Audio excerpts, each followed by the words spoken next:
Blu Robinson, a therapist, and became a therapist after you got sober. Yeah. Took that path. We're going to find that more about that story in just a bit. But where does the story of Blu Robinson begin? Oh, back in Grand Forks, North Dakota, in the year of our Lord, 1975, right? Oh, yeah, just a year younger than me. Yeah, we're not too far apart. But no, I come from an interesting mixed family, I'm telling you. My mother got married when she was 14 years old. Ooh. So she was a kid having kids. Mm-hmm. And back then, there was not a lot of like family support for her.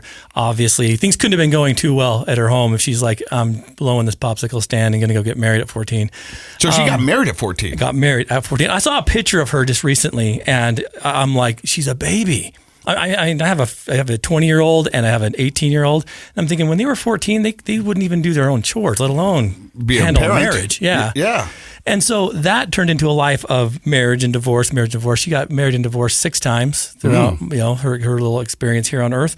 And through that process, poverty and abuse cycles and all kinds of chaos. I mean, moving 22 times before I was 18. There were times we didn't even unpack our boxes before we moved again. And so we were the quintessential, like, poverty-stricken family. Was it just you and your mom, or did you have siblings? Oh, heavens no. Yeah, the first marriage was a product of my oldest brother and sister. And it was awesome because it was they're half Polynesian, so our family pictures are awesome. They got these 2 Polynesian kids, these 2 very white kids. It was pretty funny. I'm like, people were like, who are these people? And we all have different last names. Once that marriage, because 14, you don't know what you're doing. No. And that ended in a pretty severe, some turmoil. And she married another guy who was an alcoholic from Las Vegas. And he was abusive, obviously. And she's still a young mom. And we had my sister who was just older than me. And then she met my dad in some obscure place. And he moved her to Grand Forks, where he was serving in the military. And I guess there's a big military base out there. But he moved her out there when I was born, and in the heat of an argument and a drunken stupor, she packed all of us kids up and drove us back here to Utah. And that's kind of where we bounced around for years, in and out of horrible relationships with her, abusive stepfathers, carry scars on my body from like very physically abusive stepdads. And one day we decided, I'm done with this. And now you speak about it as just so matter of fact. You know what I mean? It's just like you're told it a few times. Yeah, reading the back of a book. But I want to hear, what does that do to young Blu? You know what I mean? Bouncing back and forth. Oh, yeah. It's a crazy thing, and you've heard this before in some of your previous podcasts. When you're in adolescent age and you're going to these elementary schools and stuff, there's such critical learning that happens there. But I'd never finish and start a school year in the same place, and so I missed heavy aspects of my education. I remember 3rd grade specifically, starting to learn 2s and 3s and 4 timetables, and then moving.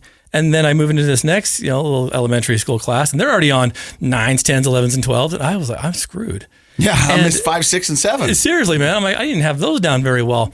And it turned into learning disabilities and issues. And, you get that with, sprinkling the abuse factors and the chaos that was home. And it turns into a very strong recipe for future addictions to take hold. So I'm guessing, when you're that young age, and it's very important to your growth, and you're moving in and out, when you go to a new school, you're probably not so much concerned with the homework as you are fitting in or being the new kid. Very so true. There's probably a lot of eyes on you at all times. And if you're not used to that or you don't like that, that seems like that would be its own version of hell. Kind of the personal, you mentioned the academic, falling behind, which totally makes sense. But, a lot of times when parents are in survival mode, as I assume your mom was, we don't spend as much time thinking about our kids' personal and social development. Mm-hmm. But I would actually argue that that's more important in the elementary years than the academic stuff, because if you feel grounded in who you are by the time you hit puberty and adolescence, if you feel comfortable in social interactions and you're behind in some other things, granted, I'm talking about people that don't have a neurodevelopmental issue, you can catch up on that educating. You can be like, okay, I can finally kind of get those times tables down and I can learn my reading and writing a little bit better. But I think you were probably, behind in all 3 categories. Absolutely. And that was part of the problem was, I think getting married that early in life, she didn't ever have an experience as a kid herself. And so she was always in that state of wanting to recapture the youth. which put us at a huge disadvantage. I mean, there'd be times she'd leave for weeks on end. And my oldest sister would kind of care for us, and that turns into that system where your oldest sibling, who's the most responsible, takes on the motherly role. Parentified. Saved our lives. Parentified. Yep. Absolutely. And it did end up that way. And it's hard because, here's this nurturing person that's supposed to, by all means of the word mother, show you some of that nurturing that just never came. And so it messed with us a lot. Plus the fact that we have all these men coming in and out of our lives that are abusive, that are only there temporarily. So me seeing the role of a future father myself, like I thought there's no way. And that caused a lot of issues. The biggest component I had to deal with was lying and manipulating, because I needed to make friends fast. And so if I could tell the right story, and I learned from the best because she was a storyteller, I could make friends fast. And it didn't matter what I said or how grandiose I made myself just to get friends, because I knew, T minus 4 or 5 months, I'm out of here. And it got sticky when we could pay the rent a few. I'm like, got to own up on some of these stories. But it ended up kind of being a I really don't know Michael Jackson. Yeah, exactly. It was some of those were that grandiose. And the problem was, I look back at it now and I think how much of my childhood was fictitious, with me just trying to imagine myself into a position of relationship building versus what really happened, which was a lot of just chaos and lying and manipulating and hiding.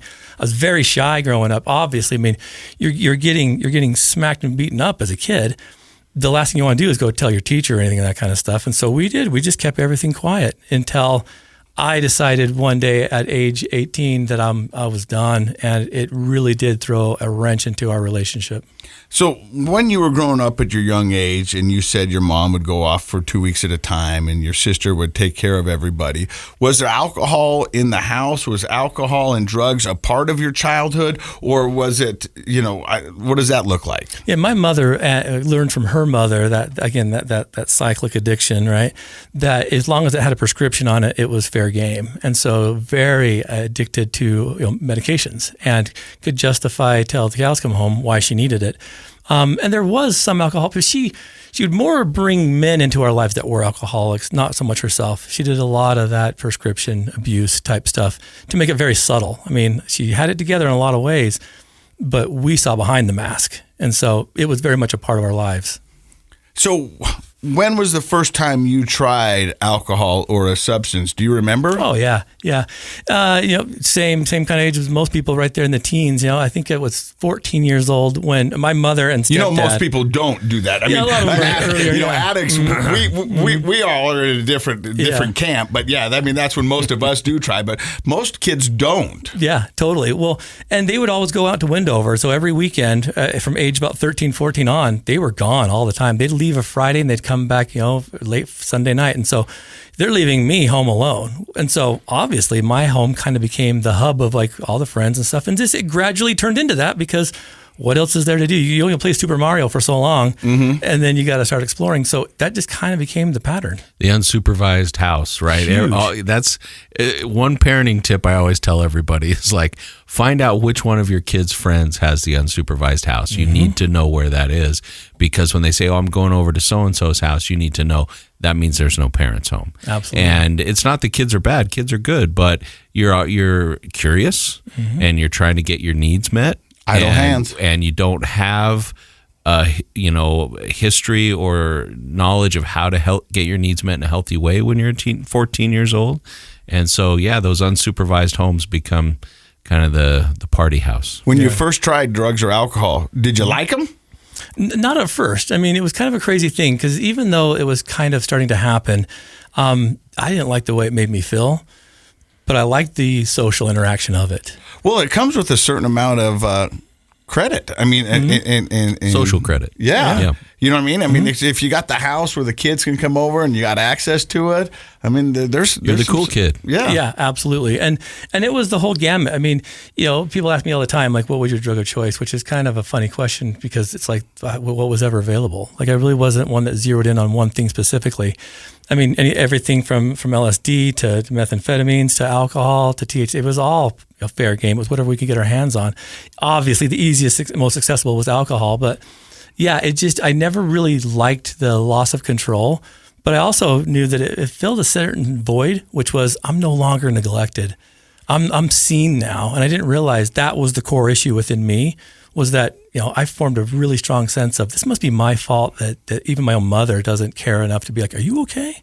Check in, like, do you have homework? I mean, that wasn't even a go-to question in our home. So once I felt like I've got a connection and that neglect was being filled up with this social realm, man, I clambered onto that and held on as tight as I could. Well, it becomes, for a lack of a better term, a family. Yeah, oh yeah. I mean, people who want to know where are we at this weekend, what's going on. Let's get a hold of Blu because Blu's got the place or he's got the hookup. Well, we talk about connection on this show, I mean, almost every week. Yeah. But, connection is a therapeutic thing, but it's also kind of a natural drive. Like, Basic necessity. In fact, there are disorders for people who don't seem to strive for any social connection. That's odd enough that we consider it a disordered behavior in our culture. Yeah. And so adolescence, you're at the peak of wanting to have social connection, right? Like that's part of developing your sense of identity and who you are. And so absolutely that's a void that has to be filled. In fact, I would put it in the teen years as a drive. It is a drive. You wake up in the morning and you're looking for social connection.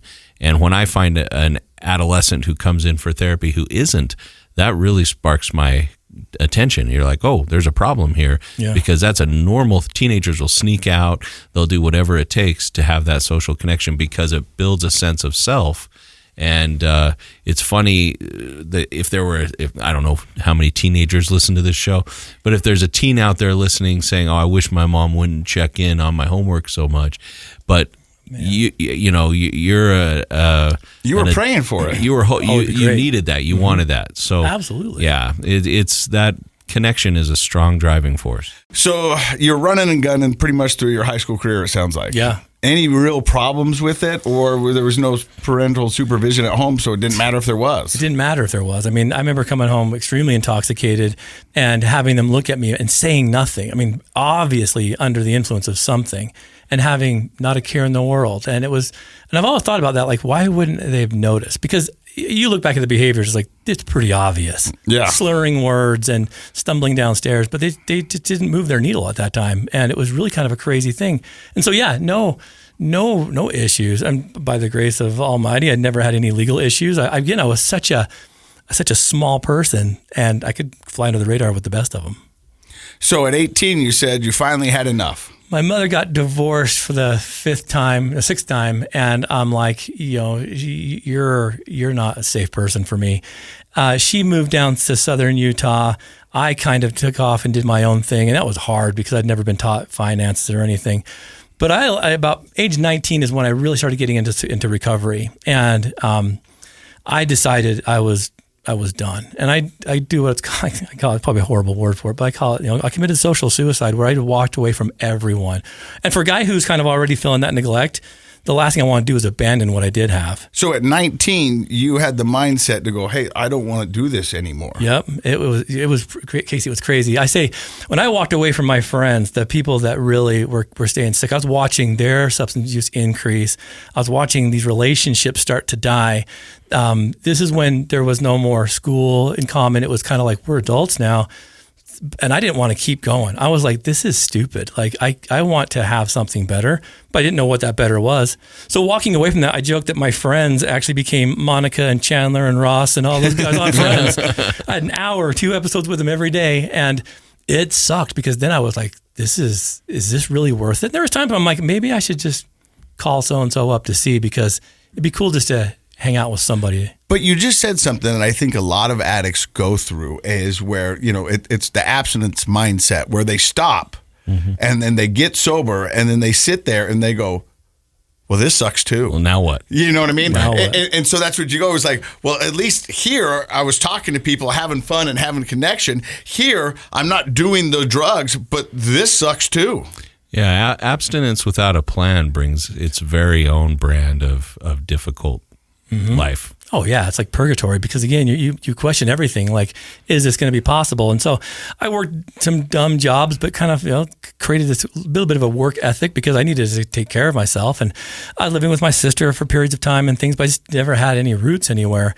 And then I pushed through to about age 21, and I got a job that I would say saved my life. And I'm a high school dropout at this point too. Like, and when I stopped going to school, didn't even move their needle. They were just like, yeah, it makes sense because all your siblings have, right? At what age did you drop out? I dropped out the very beginning of my senior year. Just walked out. I'm done. Because I was, my grades were slipping. I didn't realize it at the time, but this learning disability was kicking in because I just didn't know. And there were so many things.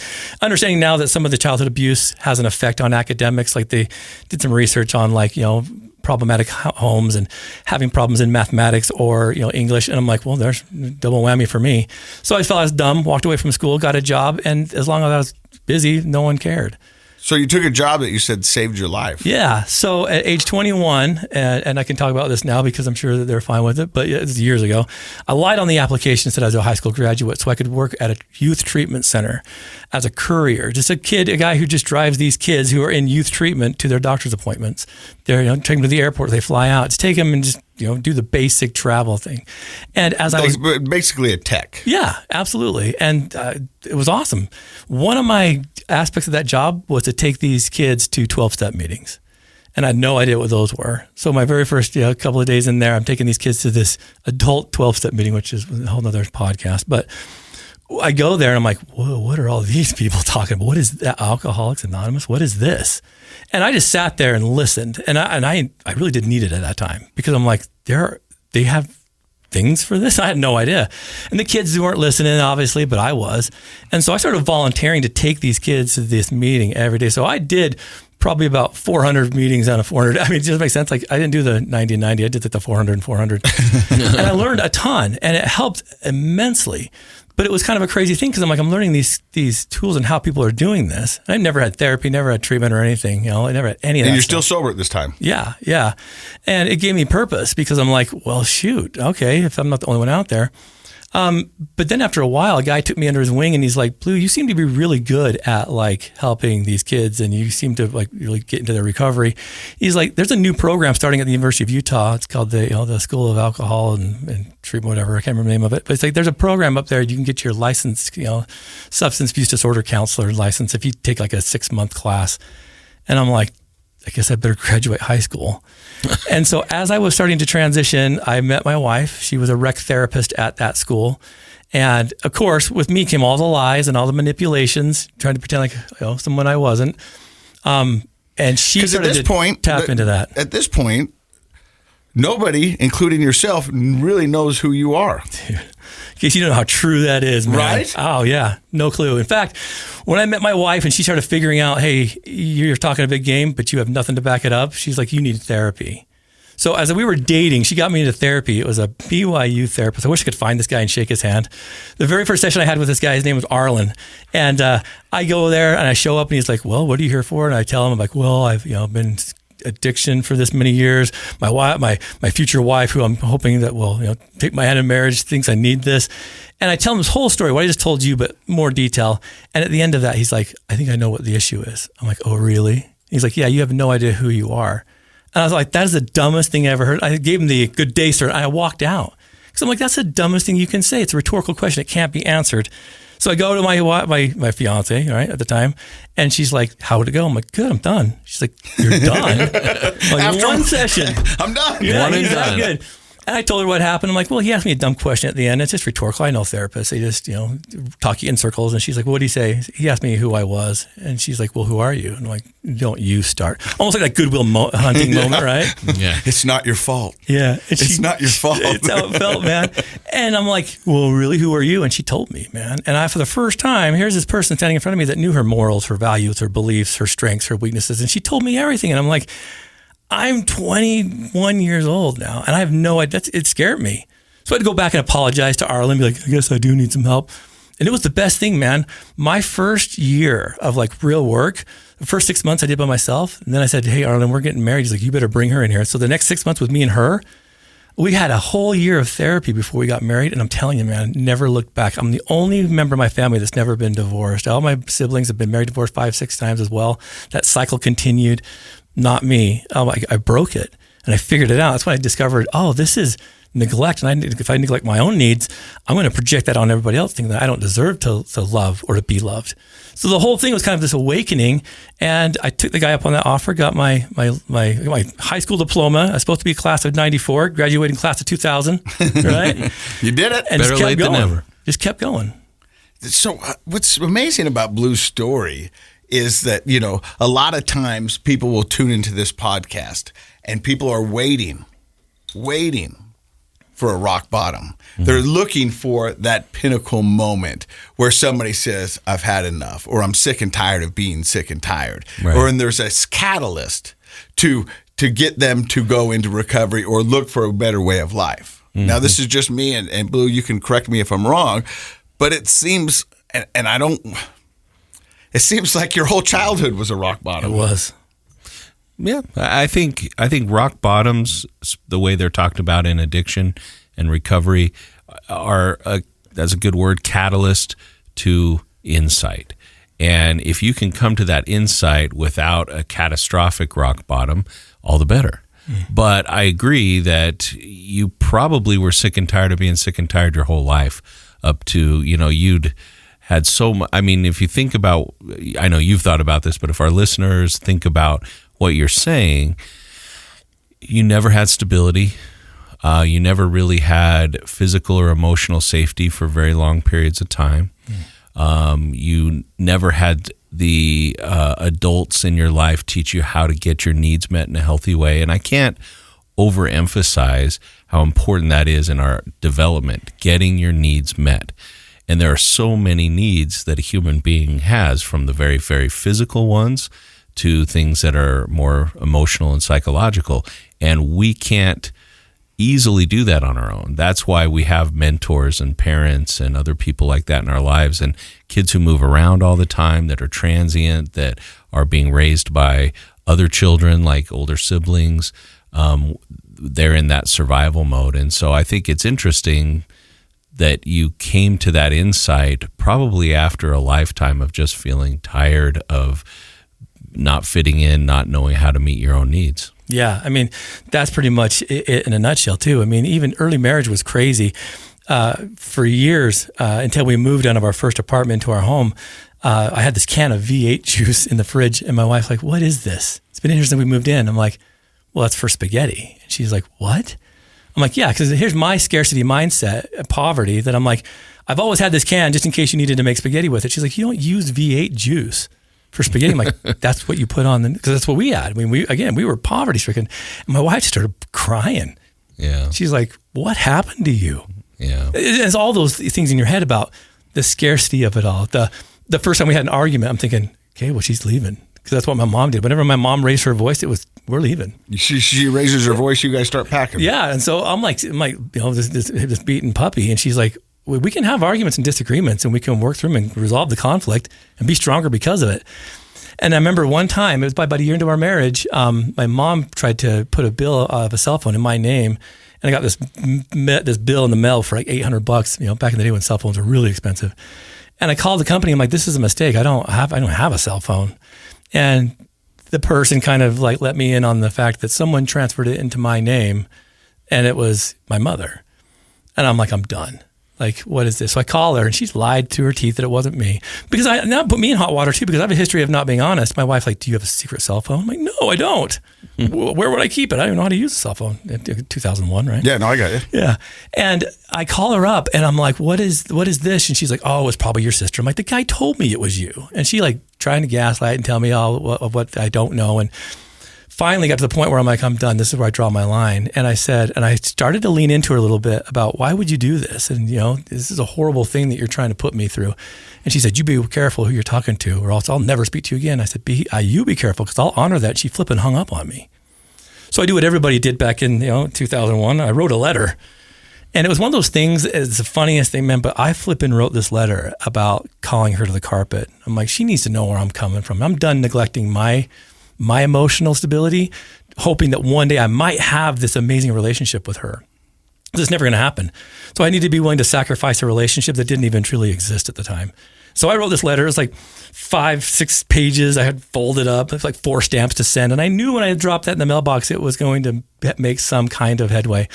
7 years went by, nothing. Birthdays, holidays, she didn't say a word to me for 7 years. Wow. I had kids during this time. I had my own, I suffered through school. I graduated, I was the first one to ever graduate college in my whole family. No one's ever done that. All these things, right? Go to my master's degree. 7 years later, I get a I get a call from my sister saying that mom's in town. And I'm like, do you think she wants to come to my graduation? I'm graduating with my master's degree. I said, I got to ask her. She called me up. My mom called me up first time in years, calls me up. And she says, oh, I heard you're graduating college. I'm like, yeah, I'm walking. Is it the Maverick Center, the East Center, whatever that is over there? Yeah, right? Maverick. I said, I'm graduating there. And I said, it's going to be at 7 o'clock or 9 o'clock at this day. It'd be cool to have you up there. Dude, come on. She's never seen this. And she's like, well, I fly out of the airport at like 4. I'm like, that's great. Shoot, you could walk to the airport from there in an hour and a half. She's like, okay, yeah, we'll see. It never showed up. Oh. And I had to expect that, right? But I'm like, that sucks. But at that time, I did look up, I see my wife, I see my kids. They're just little stinkers back then. And I'm like, that's really all I need. So up until literally she passed away last August, there was no relationship. I mean, it was very superficial. And my wife's like, after she passed away, she's like, she asked me, how hard is it? I'm like, I've already mourned her death. Like, I almost felt guilty because I didn't. But it just never happened, right? But then I'm looking at my kids and I'm thinking, how can you not nurture your children? How could you choose to walk away from this? When my first daughter was born, I carried her around on a pillow. My wife's like, what are you doing? I'm like, I don't want to hurt this kid. Like, I love this thing so much. She's like, they're kind of rubbery. You're not going to hurt them. But that's not where my mind was. Like, dads hurt kids. And so if I'm a dad now, I have the potential to hurt this thing. So I had to really reshape my mindset on this. Again, years later, going to a water park, walking up the stairs and the ramps with my 2 little girls, maybe one was probably 7, the other one was probably 5. And I'm standing in line. Also, my daughter touches my back and she's like, Dad, what's this scar from? And right when she touched it, I knew. I'm like, ooh, how am I going to explain to my daughter that came one day when I disobeyed a stepdad and he went a little hard on me that time? So I had to turn around and say, oh yeah, let me tell you about when that happened. I had to share this experience of your dad, Superman, he bleeds. And she's this little 7-year-old giving me compassion. Like, I can't believe that would happen to you. Like, it was just kind of a cool thing. I thought, I'm not going to hide this stuff from my kids. I'm going to tell them about how it's a privilege to have them and how parenting out of inconvenience has a huge reward on the other end. We have a great relationship with my kids. And it's one of those things, Casey, that's like, I would have never have guessed when all that stuff was going down that I could have the life I have now simply by breaking the mold and doing really hard things. And I think you're doing amazing things. And I'm going to say something that might not be popular opinion, but in my heart, I feel like your mom's proud of you. And you've also got to understand that your mom was also an addict. 100%. And she was probably trying to do the best she could. And this is a lady who got married at 14 and divorced at 6 times. Having kids. So I got to think that your mom, and I'm giving chills, is up there and damn proud of you, Blue. Mm-hmm. And you know what I mean? But that's the thing that we don't understand. We don't understand what the other person's going through. And like when you look at your kids, I do the same thing. Yeah. And I stood above my kids and said, hey, look, Dad's not going to drink tomorrow. It's going to be different. And I meant it. Mm-hmm. And then tomorrow I was drinking. And it didn't mean that I didn't love them, because I love my kids with all my heart. But that disease is so ferocious and so insidious. It's just, and so I got to, because I see you getting emotional, Blue, and I got to think that your mom's proud of you, man, mm-hmm. and your family's proud of you. But you had to do what had to be done, and that was to break the cycle and put up boundaries to protect you and your family. Yeah, I had to keep him safe. And that's the thing, too, is she attacked the things that were precious, but I also knew that was her own loss, too. I mean, she didn't get to see my youngest son, she never even laid eyes on him. And so I thought that's kind of a sad thing for her. And so I had to also kind of step out and say, there's a reason why. I mean, kids don't get married at 14 unless there's something going on. Mm-hmm. And so I can't blame her for all that. The only thing I truly wanted from her was just I'm sorry. And her way of showing that was giving me the space that I needed to create my own. So I'm with you on that. I hold no animosity towards it. I feel it's sad, but on the same breath, I understand. And I think what you said is absolutely spot on. Let's talk we talk a lot about, the heritability of alcoholism or substance abuse. There's also a term that I'm sure in your line of work, especially, intergenerational trauma. Oh yeah. And that's a term that is getting a lot of attention, rightfully so these days, trying to understand how trauma, not just behaviorally, but also biologically, can be passed along. These experiences of trauma can be and often are intergenerational. Your mom struggled with it, and maybe the best way she could try to break that was giving you the space. You certainly have been able to break that by staying married and having healthy relationships with your wife and children. So my question to you is, what influences in your life do you think have made the most impact, either people or experiences, for you to break that intergenerational trauma? That's a great question. For me, it was, I've got to give my wife, Marissa, when we were dating, a ton of credit. She was the first one that kind of said, there's something better than what you're giving yourself, to offer life. The fact that she was willing to let me do the work and not her try and do it for me, because there's a lot of women out there that want to save the person they're falling in love with, but she couldn't do that, because if she would have, I would have let her. I would have totally let her. When she called me out, when she tried to discover some of my lies, I was, for the first time in my life, speechless. I couldn't back out of some of the stuff she was accusing me of, because it was true. I didn't graduate high school. I don't have these accolades. I am, impoverished. I'm all these things. And so her just believing enough in me, and a guy that took me under his wing while I was working at that youth treatment center, and I had no idea what this was at the time, but he was a bishop, and I had no idea what that was. He took me under his wing. He's like, there's something about you. And so just these two people, both of them were coworkers at the time, that believed enough in me to say, there's something about you that I think you're kind of hiding from. You should discover that, which is funny, because again, I wasn't even a member of the church. And then years later, I get called to serve as a bishop. And I'm like, what the heck is that? Like, are you serious? So I look at these things and I'm like, it's that relationship, just that investment. And she did. She put a line in the sand. She's like, I'm not going to wait for you, but I want to support you, but I'm not going to do it for you either. And so that belief was enough for me to know that as I was doing this alone, I had at least someone that understood and could have my back. So it was the power of somebody, a mentor, believing in us, but not taking over for us. Yeah. But showing the belief in us, especially at critical periods of our life development. You can't overemphasize the value of that helping a person grow. So I appreciate 100%. You sharing that. When you think about it, belief and hope, two intangible things, right? But can mean the world of difference. Oh, and sometimes that's the only thing an addict has. If you pause for a second and you think about what are some moments in my life when somebody showed some belief in me, I promise you that directly after that, you did big things. Mm-hmm. You made changes, you made progress, you met goals. If you can think to was there a mentor, a parent, a friend, somebody who showed belief in me and verbalized that boosted me. I promise you can map out, and then I accomplished this, and then I did this. It's powerful. Yeah. So, Blu, how does that bring us to Addict II Athlete? Oh, man, it's a beautiful marriage, brother. When I first started dating my wife, we got married. I had to go ask her father for her hand in marriage, right? And I remember that was terrifying. That was hard. Yeah. I go walking in, and I tell him and he'd heard about my follies. He'd kind of said, Marissa, be careful with this one, because I had a lot of baggage. And when I went and asked him, he's like, okay, I'll give you her hand in marriage. I'll allow this if you'll come run a marathon with me. I'm like, sweet, done, right? Her mother gave me a lot longer of a conversation than he did, but I go back and I tell her, I'm like, yeah, he gave me the green light. And she's like, really? I'm like, yeah, I have to run something called a marathon with him. She's like, do you have any idea what that is? I'm like, no. She had a 26.2 mile run.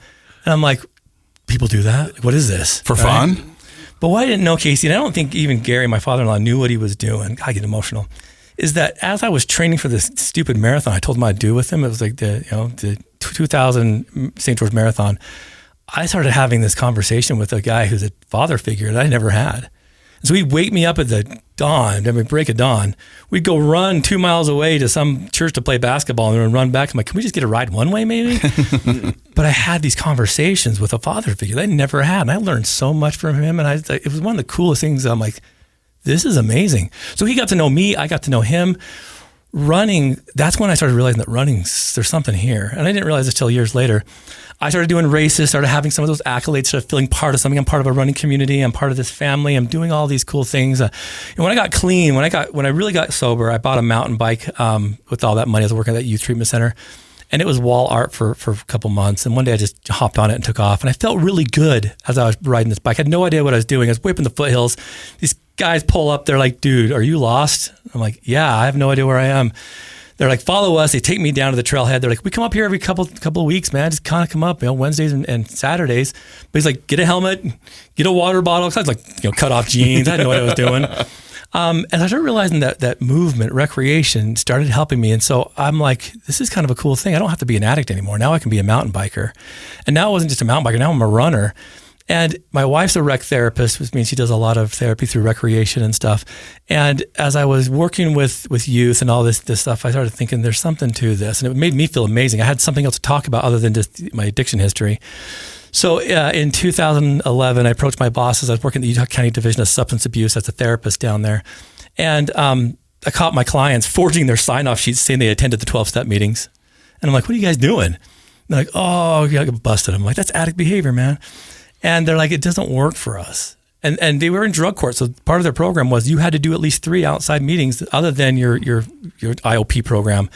And there was nothing else out there. And I remember in school that I heard a guy speak and said, if you see a hole in your community, it's your responsibility to fill it. And I'm like, recreation helped me. What if I started a subgroup, Addict II Athlete? What if we trained them to run a 5K, have them come? And I went and talked to my bosses and they're like, ooh, I don't know. This is weird. And I'm like, I know CPR though. If anyone passes out, I got them, right?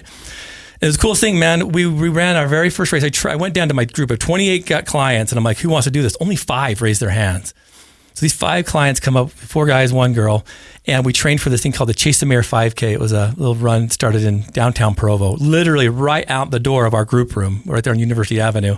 And so we'd run that little course. And as I was running with them, all of a sudden they're processing therapy stuff with me. We're running downtown Provo and they're talking about, their childhood and all these things. I'm like, why are you guys telling me all this therapeutic stuff out here and not in my office? Like, we gotta, anonymity. There's kind of like, boundaries here. They're like, I don't know. We just feel, and it's one of those things, man. I felt the same thing when I was running with my father-in-law. We trained them for that. It was Mayor John Curtis back then. I remember. Yeah. They give him a 2-minute head start. And right before we started, everyone handed out these Addict II Athlete shirts. And I'm like, guys, again, I'm told that we got to be anonymous. If you guys wear this, they'll know that you're either in recovery or that you had an addiction. Like, we don't care. This is the name of our team. And I was not expecting this. They put them on. They said, go. The mayor takes off. 2 minutes later, the team chases them. All but one guy caught the mayor. And the first guy that caught him, his name was Tyson. And as he's running by John's like, hey, Addict II Athlete, what's that? So all of a sudden now here's this ex-heroin user talking to the mayor of Provo about his recovery. And he had that conversation with 3 other people. And so I'm watching them come in, I'm cheering for them, I'm meeting their families. Their families came out to watch them because they're like, there's no way my husband's running a 5K. Like, he's a criminal. Like, there's no way. The only thing he runs from is the cops. They finish, they have great, they give him the medal, they give him shirts. It was great. I thought, that's cool, one and done, it's good. That next Monday, I get called into my supervisor's office and I thought I'm in trouble. I'm like, maybe they did smack the mayor's butt on the way by. I'm in trouble. Good race, Mayor. Yeah. John had contacted the county commissioners, which were my biggest bosses, right? They called them my supervisor and said, whatever this is, John's pretty impressed with it. Like, he wants to support whatever it is. So I think John realizes how much of an influence he had just by having a conversation. He may not even remember, but that's kind of what gave me the green light to start this program.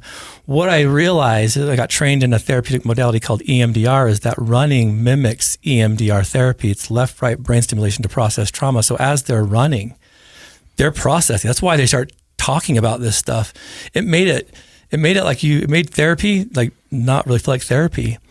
And there was a girl I was training a couple of weeks after that. Her name was Janice, and we're running. And Janice is like, coach, I want to stop. And I'm like, Janice, let's run to the corner. It's about a half block away. So we run to the corner and I look at her. I'm like, she's still got some speed in her. I'm like, no, let's go to that red pickup. So she's like, oh, let's go to the red pickup. Then I'm like, now to the end of the street. And she's like, oh, and she's moaning. We get to the end of the street and she just bursts into tears, just starts bawling. And I'm like, oh, crud, I'm in trouble. And I'm like, are you okay? She's like, why do I do this? I always do this. I give up way before I should. I always have more energy in the tank. I always have more stamina in what I'm doing, but I give up on myself. I could run further if I wanted to. And she's having this epiphany of how, like, in life, she gives up way too early. She gives up on her kids. She gives up on her marriage, gives up on her recovery. She's like, I've got more in my tank. Why am I trying to take the easy way out? So she's having this aha moment, up by BYU. And I'm like, oh yeah, Jay. So I'm seeing this connection of movement, EMDR therapy. Something's happening here. And so the ball starts rolling. We get our 501c3 nonprofit status. We do a lot of it's all free community resource. Like I told you before, we're not a sober gym, we're a sober community resource. And we branch out. So people wearing their Addict Athlete shirts, they're running, they're talking to people about recovery. Everyone has got someone that struggles. So they're having these ambassador type moments about sobriety. We grew from that little chapter in Utah County to chapters all throughout the state, one at the state prison. We have 2 Indian reservations that we're on. It's just growing because people are seeing the service and the desire to want to become something else. Addict II Athlete, the Roman numeral 2 is specific because the Roman numeral system doesn't identify 0. So you can never be less than yourself. That's enough. And once you add something to it, that becomes the foundation to build. And so metaphorically, you're moving from an addict now to an athlete. I don't call my clients or my athletes addicts. That's part of it. It's not who they are. Just kind of trailblaze a little bit of trying to shift the mindset. And one of the most beautiful things was about 2 years after that, when we started seeing Fit to Recover, and I started seeing, Rob's Gym and Addicts Fighting Back and all these other programs. I'm like, this is the coolest thing. I told you before we started recording, we're so lucky in Utah because we have these. No other place has what we have. That's amazing. I think it's cool because, you're building a community, you're breaking the stigma, and you're showing people that they can do hard things. Yeah. And I think that's a lot of it. And positivity spreads, doesn't it, Blu? It does. It's the best. And I think we live in a world where we see negativity spread so easily, but positivity is what people want, and positivity does spread. And so, from efforts that you've made and that other people have made, it continues to spread. And I love the fact that you're practicing the goodness of fit model, that success is much more the product of how things fit than the things themselves. Some people don't fit great into a 12-step room. That doesn't work for them. Some people don't fit great into one-on-one therapy. That doesn't always fit for them. But you're providing another fit for people that realize, like this young woman, the story you just told, that was the right fit for her. That helped her develop that insight, and it was meaningful. And that's a beautiful thing to provide another fit. One of my favorite things Casey always says is, there's a million ways up sober mountain. So you just have to find what fits and works for you. Yeah. The thing I've been saying to my kids, and they're probably tired of me saying it, and good then. Maybe I read it somewhere, but I like to believe I came up with it. To me, positivity is a boomerang. To get it back, you got to throw it out there. Yeah, you know what I mean? That. And so just keep throwing it out there because you'll get a lot further in life with positivity than negativity. Oh, absolutely. And I try to tell my kids that. I go, it's an easier way. And there's research I can give you that backs you up if they want to challenge you. Okay. The thing I love about you, Blu, is for a guy who said he was never educated, but now you got a master's degree. Yeah. You're pretty impressive. You're one of the smartest guys I know. And you had the mindfulness at a young age to know that this was a road you didn't want to go down.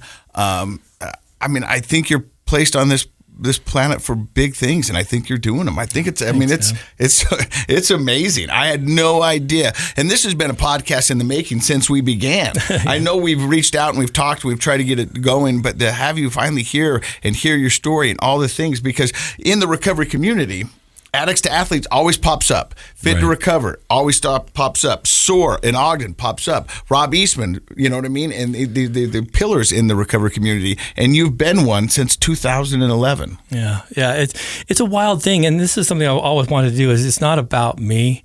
My athletes make me look good because they're all doing such amazing volunteerism. We're more now than just even athletics. We do a ton of service. There's got to be balance in everything that we do, and we have just about as many people that can be counted on. If a local event like the Salt Lake Marathon or whatever, if they need help, they call us first because they know we can get people there to serve, because it's about giving back to the community that they took from.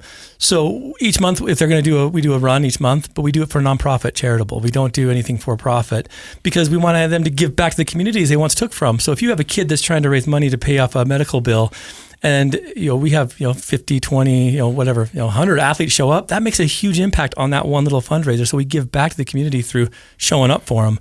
And we've been so embraced by the running community, the athletic community here. It's been kind of awesome to see these bridges that have been built, just because they're not afraid to talk about it. Like it shouldn't be a death sentence. We talk about our philosophy on Addict Athletes called erase and replace. It says if you're going to erase the addiction, you have to replace it with something of greater value.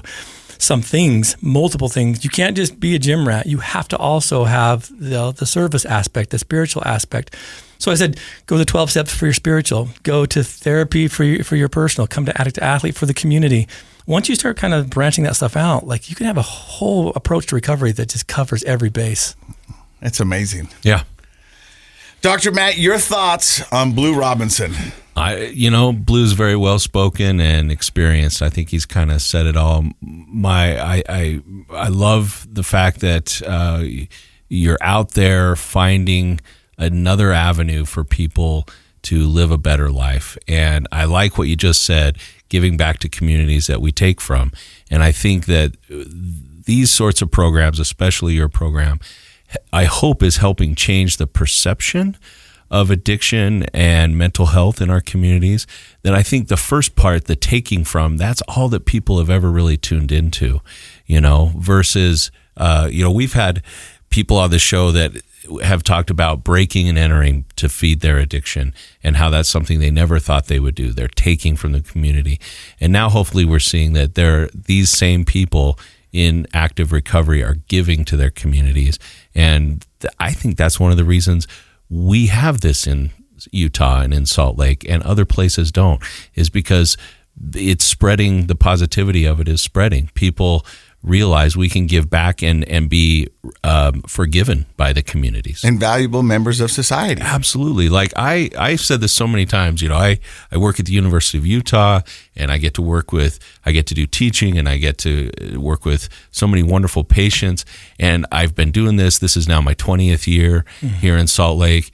And until I started doing this podcast with Casey, I had no idea the positive impact that was happening literally on a daily basis in the Salt Lake community because of people in the recovery community. Amazing. And so for me, it's just been a wonderful experience to be able to connect with people like you and the people that you train and all the other great folks that have come on our show. So thank you very much. I guess my question would be, if somebody listening wants to learn more or get involved with Addict II Athlete, where do they go? Yeah, we have chapters all the way through the state, like from St. George all the way up here to Salt Lake. And so it's kind of an easy thing to find if you jump on addicttoathlete.org.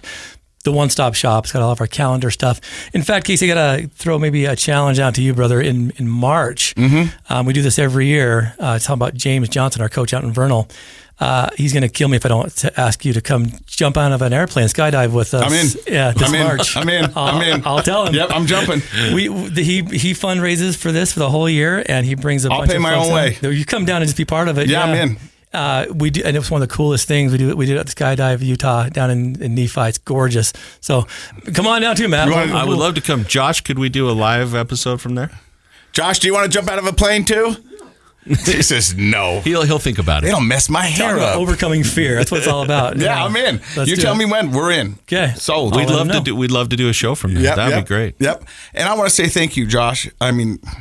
Josh is too. Yeah, Josh. Thanks, Josh. Blu, I want to say thank you for stopping by because although it's been a long time in the making, I'm glad it finally happened. And I remember I think our very first meeting about what's the show going to be like, who are we going to have on, what types of guests. Addict II Athlete came up. Yep. Oh, so I'm glad you finally made it, and I'm glad we can make this work. And I want to say thank you to everybody out there who continually supports this podcast, because if it wasn't for you, we wouldn't be able to do this. So thank you very much. And in case you forgot, Project Recovery is what? It's a KSL podcast.